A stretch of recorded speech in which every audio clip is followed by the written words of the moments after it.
आज हम मेवाड़ के इतिहास के बारे में पढ़ेंगे। तो मेवाड़ जो है, यहाँ पर एक वंश है गोहिल वंश। गोहिल वंश, गोहिल वंश की स्थापना लगभग 566 ईस्वी को एक व्यक्ति था गुहादित्य। गुहादित्य द्वारा की गई 566 ईस्वी में। इसी गुहिल वंश में एक शासक हुआ है, वो हम पढ़ेंगे रावल रतन सिंह। रावल रतन सिंह, रावल रतन सिंह, इसके बारे में पढ़ेंगे। तो रावल रतन सिंह जो है, ये पुत्र था समर सिंह का। समर सिंह इसका पुत्र है रावल रतन सिंह। समर सिंह के बाद में रावल रतन सिंह यहाँ का शासक बनता है 1301 ईस्वी में, और 1303 ईस्वी तक यहाँ इसने शासन किया है। 1301 से और 1303 ईस्वी के मध्य। इस समय की अगर हम भारत की कंडीशन देखें तो इस समय दिल्ली में सल्तनत काल था। दिल्ली यहाँ पर सल्तनत काल है, और सल्तनत काल में यहाँ पर शासन था अलाउद्दीन खिलजी का। अलाउद्दीन खिलजी, इसका शासन काल है। और अलाउद्दीन खिलजी का शासन काल 1296 से लेकर के 1316 ईस्वी तक ये खिलजी वंश का शासक रहा है दिल्ली में। अब रावल रतन सिंह समकालीन है अलाउद्दीन खिलजी के। अलाउद्दीन खिलजी ने जो 1299 ईस्वी के लगभग दक्षिण भारत में आक्रमण किया था, उस समय मेवाड़ के शासक समर सिंह ने अलाउद्दीन खिलजी की सेना को रोक लिया था और उसे रास्ता देने के बदले में उससे कर वसूल किया था, जिसके कारण दोनों में नाराजगी थी। इसी बीच समर सिंह का 1301 ईस्वी में देहांत हो जाता है और उसके पुत्र रावल रतन सिंह मेवाड़ के बनते हैं शासक। अब रावल रतन सिंह और ये दोनों एक दूसरे के समकालीन हैं। रावल रतन सिंह इस समय मेवाड़ का शासक था। उसी समय की अगर हम थोड़ी सी दक्षिण भारत के तरफ जाएं तो यहाँ दक्षिण जो भारत क्षेत्र है, उस क्षेत्र में दक्षिण भारत के नीचे यहाँ एक द्वीप है जिसका नाम है सिंहल द्वीप। सिंहल द्वीप, सिंहल द्वीप है जिसे हम वर्तमान में श्रीलंका कहते हैं। श्रीलंका या सिंहल द्वीप। अब यहाँ पर सिंहल द्वीप श्रीलंका जो है, इस समय रतन सिंह के समय यहाँ का जो शासक था वो था गंधर्व सेन। गंधर्व सेन, इस समय सिंहल द्वीप का गंधर्व सेन राजा है। और गंधर्व सेन, इसकी जो पुत्री थी एक, उसका नाम था पद्मिनी। पद्मिनी। अब यहां पर एक मध्यकाल में दिल्ली में एक शासक हुआ शेरशाह सूरी। शेरशाह सूरी, इस शेरशाह सूरी का एक दरबारी कवि है मलिक मोहम्मद जायसी। मलिक मोहम्मद जायसी, उसने एक ग्रंथ लिखा 1540 ईस्वी में, और 1540 ईस्वी में उसके द्वारा जो ग्रंथ लिखा गया उसे कहा जाता है पद्मावत। पद्मावत ग्रंथ लिखा मलिक मोहम्मद जायसी ने। अब ये पद्मावत जो ग्रंथ है मलिक मोहम्मद जायसी का, इसमें ये लिखता है इस सिंहल द्वीप की राजकुमारी का नाम पद्मावती। पद्मावती, और एक नाम हमारे पास में है पद्मिनी। तो ये एक ही राजकुमारी है। क्वेश्चन दो तरीके से पूछा जाता है इसमें, कि अगर डायरेक्ट क्वेश्चन पूछा जाए कि रावल रतन सिंह की पत्नी का क्या नाम है, अगर पत्नी आए तो हमें कुछ नहीं, डायरेक्ट क्या करना है, पद्मिनी, क्योंकि पद्मिनी और पत्नी अगर पूछा जाए कि पद्मावत ग्रंथ के अनुसार रावल रतन सिंह की पत्नी का क्या नाम था, तो इसमें होता है पद्मावत में केवल एक की मात्रा लगानी है, पद्मावती। पद्मावत ग्रंथ के अनुसार पूछे तो पद्मावती, और अगर डायरेक्ट पूछे कि रावल रतन सिंह की पत्नी कौन थी या रानी कौन थी, तो वो होगी रानी या पत्नी पद्मिनी। अब इस समय यहां पर जो पद्मिनी या जो पद्मावती राजकुमारी थी, इस समय मेवाड़ में शासक है रावल रतन सिंह। ऐसा माना जाता है ग्रंथ के अनुसार कि यहां पर इस राजकुमारी के पास में एक तोता था जिसका नाम था हीरामन, हीरामन तोता। अब ये हीरामन जो तोता है, ये एक दिन यहां से सिंहलदीप से हीरामन तोता और ये पहुंच जाता है राजस्थान में। यहां ये जो राजस्थान क्षेत्र है, इधर मेवाड़ है, ये मेवाड़ चला गया और मेवाड़ के पास में यहाँ झालावाड़ नामक स्थान है जहां पर गागरोड का किला है। वहां एक शिकारी इसको पकड़ लेता है और शिकारी इसको बेच देता है रावल रतन सिंह के यहाँ। ये बोलने वाला तोता था, हीरामन तोता था, जो आज भी गागरोड दुर्ग में मिलते हैं हीरामन तोते। तो इसने इसके पद्मिनी के बारे में जानकारी दी रावल रतन सिंह को। रावल रतन सिंह के सामने इसने रानी पद्मिनी के सौंदर्य का नक्शे का वर्णन किया कि यहां से बहुत दूर समुद्र के पार सिंहलदीप नामक स्थान है, वहां के राजा गंधर्व सेन है, उनकी एक राजकुमारी है और उसका नाम है पद्मावती। वो इतनी सुंदर है कि अगर पानी भी पीती है तो उसके गले से पानी जाता हुआ दिखाई देता है, और अगर वो पान खाती है तो पान का रस भी उसके गले से जाता हुआ दिखाई देता है। तो पद्मिनी की सुंदरता का बखान किया हीरामन तोते ने रावल रतन सिंह के सामने। तो रतन सिंह उसको पाने के लिए यहां से चलता है और सिंहलदीप पहुंच जाता है, और सिंहलदीप में जाकर के इस पद्मावत ग्रंथ के अनुसार कई वर्षों के बाद में उसके साथ विवाह होता है। गंधर्व सेन उसका विवाह कर देते हैं रानी पद्मिनी का रतन सिंह के साथ में, और रतन सिंह पद्मिनी को यहां से लेकर के मेवाड़ आ जाता है और मेवाड़ में रहने लग जाता है। अब हुआ क्या, यहां पर मेवाड़ में एक ब्राह्मण था राघव चेतन। अब राघव चेतन नामक जो ब्राह्मण था, उस राघव चेतन की एक दिन पद्मिनी पर बुरी नजर पड़ती है, जिसके कारण पद्मिनी और रतन सिंह राघव चेतन नामक जो ब्राह्मण है उसको यहां से देश निकाला दे देते हैं, और राघव चेतन यहां से चला जाता है दिल्ली। क्योंकि राघव चेतन को जब इन्होंने यहां से देश निकाला दिया तो राघव चेतन ने भी सौगंध खाई थी कि मैं मेवाड़ को नष्ट करके छोड़ूंगा, और उसको पता था कि मेवाड़ का शत्रु है समय अलाउद्दीन खिलजी, तो शत्रु का शत्रु मित्र हो जाता है। इसलिए राघव चेतन जो है वो यहां से पहुंच जाता है दिल्ली, और दिल्ली में जाकर के पद्मिनी के सौंदर्य का, पद्मावती के सौंदर्य का वर्णन करता है वो अलाउद्दीन खिलजी के सामने जाकर के। अब अलाउद्दीन खिलजी, उसने जब इसके सौंदर्य का वर्णन सुना कि सिंहलदीप से एक राजकुमारी को लेकर के आया रतन सिंह, वो सुंदर राजकुमारी है, तो उसने पाने के लिए उसने मेवाड़ से यहां जो रणथंभौर दुर्ग था उसने 1301 ईस्वी में जीत लिया था।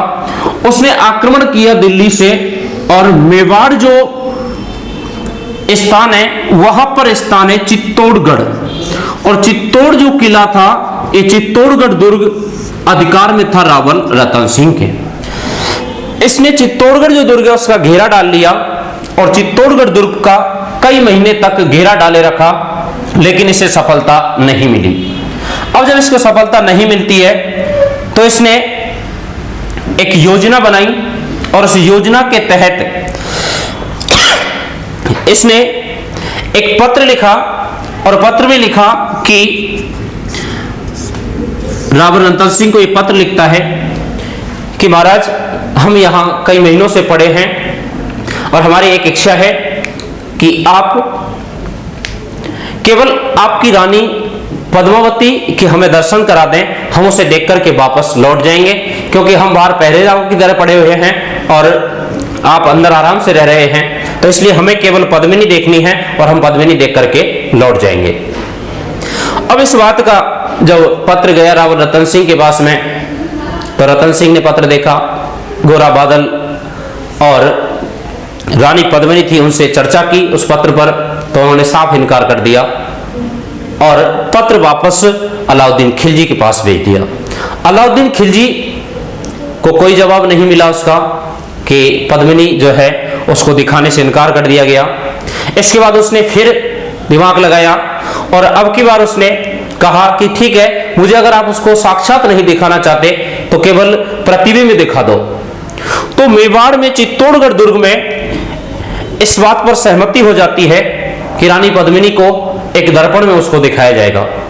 रावल रतन सिंह के यहां अलाउद्दीन खिलजी आता है चित्तौड़गढ़ दुर्ग में, और अलाउद्दीन खिलजी के लिए ऐसी व्यवस्था की जाती है कि आईना लगाया जाता है और उसमें आईने के सामने अलाउद्दीन खिलजी को खड़ा कर दिया जाता है और उसके पीछे पद्मिनी जो है वो खड़ी होती है और उसमें उसकी परछाई दिखाई देती है।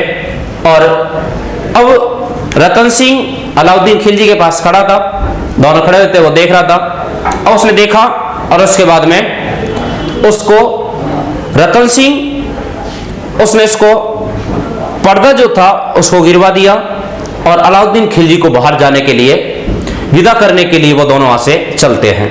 अब जैसे वो उसको छोड़ने लगा तो उसने कहा कि आप हमें विदा करने चलो। तो हिंदू संस्कृति के अनुसार कोई भी हमारे घर अतिथि आता है तो उसको विदा करने जाते हैं, गेट तक सी ऑफ करते हैं, छोड़ने जाते हैं। तो उसी परंपरा के अनुसार, राजपूती परंपरा के अनुसार रावल रतन सिंह उसे विदा करने के लिए चला गया, लेकिन उसके साथ धोखा किया रावल रतन सिंह के साथ में, और रावल रतन सिंह को बंदी बनाया और बंदी बनाकर को यहां से वो अलाउद्दीन खिलजी उसे दिल्ली ले जाता है। अब इस बात का जब मेवाड़ में पता चला तो खलबली मच गई कि रावल रतन सिंह को बंदी बना करके अलाउद्दीन खिलजी दिल्ली ले गया। अब आगे क्या हुआ वो देखते हैं। तो अब यहां से रावल रतन सिंह कैद में है दिल्ली में अलाउद्दीन खिलजी के पास में। रावल रतन सिंह यहां दिल्ली में, रावल रतन सिंह, रावल रतन सिंह अलाउद्दीन खिलजी के पास में है। अलाउद्दीन खिलजी ने यहां से एक पत्र लिखा और पत्र लिखा रानी पद्मिनी के लिए। उसमें लिखा कि आपको कल मेवाड़ से दिल्ली आना होगा। अब यहां पर दो वीर सेनापति थे, गोरा और उनका भतीजा बादल। अब गोरा और बादल दो बहुत वीर और शक्तिशाली सेनापति थे मेवाड़ के रावल रतन सिंह के। अब इन्होंने यहां योजना बनाई रावल रतन सिंह के सेनापति गोरा बादल और उसकी रानी पद्मावती ने, और लेटर लिखा, पत्र लिखा अलाउद्दीन खिलजी के लिए। उस पत्र में लिखा कि ठीक है, हम कल दिल्ली आ जाएंगे, लेकिन हम राजपूत हैं और राजपूत राजकुमारियों का जो विवाह होता है तो वैसे नहीं आती, उनके साथ डावरियां आती हैं। राजस्थान में राजपूतों में एक प्रथा होती है, डावरिया प्रथा। जब राजकुमारी का विवाह होता है तो कुछ दासियां उसके साथ जाती हैं जो डावरिया कहलाती हैं, और वो कुछ कुंवारी जो लड़कियां थी, डावरिया जिन्हें कहते हैं, वो जाएंगी। तो इसलिए आप हमारे लिए पालकी की व्यवस्था करो और हम कल दिल्ली पहुंच जाएंगे। तो अलाउद्दीन खिलजी के पास लेटर पहुंचा, उसमें पत्र पढ़ा, तो पत्र पढ़ करके वो बहुत खुश हुआ कि कल पद्मिनी आएगी, पद्मावती हमारे पास आएगी। लेकिन एक बात पर और उससे हंसी आई कि देखो राजपूतों की कैसी परंपरा है कि हम तो केवल एक मांग रहे हैं और वो एक के साथ 1600 और फ्री दे रहे हैं। तो उसने तुरंत ही पालकियां भिजवा दी मेवाड़। पालकियां मेवाड़ पहुंचती हैं और मेवाड़ से यहां इन पालकियों में रानी पद्मिनी गोरा बादल की चाल के अनुसार डावरिया नहीं, यहां पर बैठा दिए जाते हैं सैनिक। अब सैनिक इनमें बैठ गए महिलाओं के वेश में, और रानी पद्मिनी की डोली जैसे ही दिल्ली के निकट पहुंची तो उसने फिर पत्र लिखा अलाउद्दीन खिलजी को कि ठीक है, कल से हम आपके यहां आएंगे, आपके यहां रहेंगे, लेकिन हमारी इच्छा है कि हम पहले रतन सिंह से मिलें, और रतन सिंह से मिले उस समय हमारे पास कोई नहीं होना चाहिए। अब इस बात के लिए अलाउद्दीन खिलजी तैयार हो जाता है कि ठीक है, एक दिन की तो बात है, कल से हमारी बेगम होगी, तो आज के लिए रतन सिंह को छोड़ देते हैं। अब रतन सिंह जो है इससे मिलने के लिए आता है, लेकिन रतन सिंह गुस्से में था क्योंकि खुद तो आई और 1600 को अपने साथ में और लेके आई है। 1600 महिलाएं जो थी उनको और लेके गई तो वो गुस्से में था। तो अलाउद्दीन खिलजी के पास में रतन सिंह था, उसको छोड़ दिया जाता है। वो पद्मिनी के पास आता है तो पद्मिनी उसको सारी चाल बता देती है और पद्मिनी यहां से निकल जाती है। रावल रतन सिंह घोड़े पर लेकर के उसको आ जाते हैं मेवाड़। अब अलाउद्दीन खिलजी को सुबह पता चला, तो वो घायल अवस्था में था अलाउद्दीन खिलजी पहले ही। तो अलाउद्दीन खिलजी को जब पता चला कि रानी पद्मिनी अलाउद्दीन खिलजी के यहां से रतन सिंह को भी लेकर के चली गई, तो उसको बड़ा गुस्सा आया। वहां पर कुछ मुगल जो सैनिक थे उनमें और गोरा बादल में युद्ध होता है, जिसमें गोरा और बादल लड़ते हुए वीरगति को प्राप्त होते हैं। गोरा बादल लड़ते हुए वीरगति को प्राप्त होते हैं और रानी जो पद्मिनी है वो और रावल रतन सिंह मेवाड़ आ जाते हैं दिल्ली से। अब इस बात का जब उसको पता चला अलाउद्दीन खिलजी को, तो अलाउद्दीन खिलजी नाराज हो जाता है। यह कहानी है पद्मावत ग्रंथ की, लेकिन अगर हम वास्तविकता देखें तो वास्तविक बात यह है कि अलाउद्दीन खिलजी इसने मेवाड़ पर आक्रमण किया था जनवरी में, और इसने यहां से 28 जनवरी 1303 ईस्वी को प्रस्थान किया, चित्तौड़ दुर्ग का घेरा डाला। लगभग 7-8 माह इसने घेरा डाले रखा और उसके बाद युद्ध हुआ 26 अगस्त 1303 ईस्वी को। और इस युद्ध में चित्तौड़ दुर्ग की रक्षा करते हुए रावल रतन सिंह, उनके सेनापति गोरा और बादल, इन सबने मिलकर के राजपूतों ने कर लिया यहां पर केसरिया। चित्तौड़ दुर्ग की रक्षा में ये लड़ते हुए वीरगति को प्राप्त होते हैं रावल रतन सिंह, गोरा और बादल तथा रानी जो थी पद्मिनी। उस पद्मिनी ने यहां पर लगभग ऐसा माना जाता है कि 1600 राजपूत जो महिलाएं थीं, उन राजपूत महिलाओं के साथ में चित्तौड़गढ़ दुर्ग में अग्नि प्रज्वलित की और अग्नि में कूद करके कर लिया जौहर।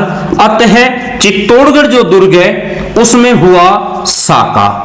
चित्तौड़गढ़ दुर्ग का जो साका है वो होता है यहां 26 अगस्त 1303 ईस्वी को, जो चित्तौड़ दुर्ग का प्रथम साका माना जाता है। तो चित्तौड़गढ़ दुर्ग में जो पहला साका हुआ है उसमें केसरिया किया है रावल रतन सिंह के नेतृत्व में राजपूतों ने, और पद्मिनी के नेतृत्व में लगभग 1600 राजपूत महिलाओं ने अपने पतित्व और सतीत्व की रक्षा के लिए यहां पर जौहर किया। इस युद्ध का आंखों देखा जो वर्णन मिलता है हमें, वो मिलता है अलाउद्दीन खिलजी का एक दरबारी कवि है। उस दरबारी कवि का नाम है अमीर खुसरो। अमीर खुसरो ने एक ग्रंथ लिखा है जिसका नाम है खजाइन उल फतू है। खजाइन उल फतू ग्रंथ में इस चित्तौड़ युद्ध का आंखों देखा वर्णन मिलता है। इसके बाद में 26 अगस्त 1303 ईस्वी को चित्तौड़गढ़ जो दुर्ग है उस चित्तौड़गढ़ दुर्ग पर अधिकार हो जाता है अलाउद्दीन खिलजी का। एके का इस पर, यानी अलाउद्दीन खिलजी, इसका इस पर अधिकार हो जाता है और इस दुर्ग को वो अपने पुत्र खिज्र खां, एके का जो पुत्र है उसका नाम है खिज्र खां, उस खिज्र खां को सौंप जाता है और स्वयं दिल्ली के लिए रवाना हो जाता है और इस चित्तौड़गढ़ जो दुर्ग है उसका नाम बदल करके कर देता है खिजराबाद। तो यहां पर चित्तौड़गढ़ दुर्ग में गोहिलों की जो रावल शाखा थी, उस रावल शाखा का अंतिम शासक माना जाता है रावल रतन सिंह को, जिसने 1301 से लेकर के 1303 ईस्वी तक यहां शासन किया। इसके बाद में चित्तौड़गढ़ दुर्ग पर अधिकार हो गया अलाउद्दीन खिलजी का और 1303 ईस्वी में चित्तौड़गढ़ दुर्ग को जीत लेता है अलाउद्दीन खिलजी। यहां पर खिज्र खां शासन करता है, लेकिन बाद में खिज्र खां भी छोड़ करके यहां से कुछ समय बाद चला जाता है और एक स्थानीय व्यक्ति था यहां पर राजस्थान का, जिसका नाम था मूछाला मालदेव। इस मूछाला मालदेव नामक व्यक्ति को सौंप करके चला जाता है। मूछाला मालदेव भाई था जालौर के शासक कानड़देव चौहान का। अब कानड़देव चौहान यहां भी इसको भी परेशान किया जाता है, तो कानड़देव चौहान यहां का एक स्थानीय व्यक्ति था मेवाड़ का, जिसका नाम था जैसा और या जयसिंह, इसको सौंप करके चला जाता है बाद में 1326 ईस्वी को मेवाड़ में ही उदयपुर में एक गांव था सिसोदा। इस सिसोदा गांव का एक व्यक्ति था जिसका नाम था राणा हम्मीर। राणा हम्मीर ने आक्रमण किया जैसा पर, और 1326 ईस्वी में इसने जैसा की हत्या कर दी, और जैसा की हत्या कर इसने मेवाड़ के चित्तौड़गढ़ दुर्ग पर पुनः यहां मेवाड़ का जो गुहिल वंश था उसी के वंशज थे ये, और यहां पर एक नया वंश स्थापित होता है सिसोदिया वंश। सिसोदा गांव का होने के कारण इसे कहा गया सिसोदिया वंश। तो राणा हम्मीर का संबंध सिसोदिया गांव से था, उदयपुर से, इसलिए इस वंश को सिसोदिया वंश कहा जाता है। और आगे यहां जो चित्तौड़गढ़ दुर्ग है उस पर जो वंश जिसने शासन किया वो था सिसोदिया वंश। 1326 से लेकर के आगे 1948 ईस्वी तक यहां सिसोदिया वंश का शासन रहा है, और उसमें राणा हम्मीर से लेकर के और महाराणा भोपाल तक टोटल 33 राजाओं ने, कुल 33 राजाओं ने शासन किया है सिसोदिया वंश में। तो वो आगे की वीडियो में पढ़ेंगे। Thank you. जय श्री राम।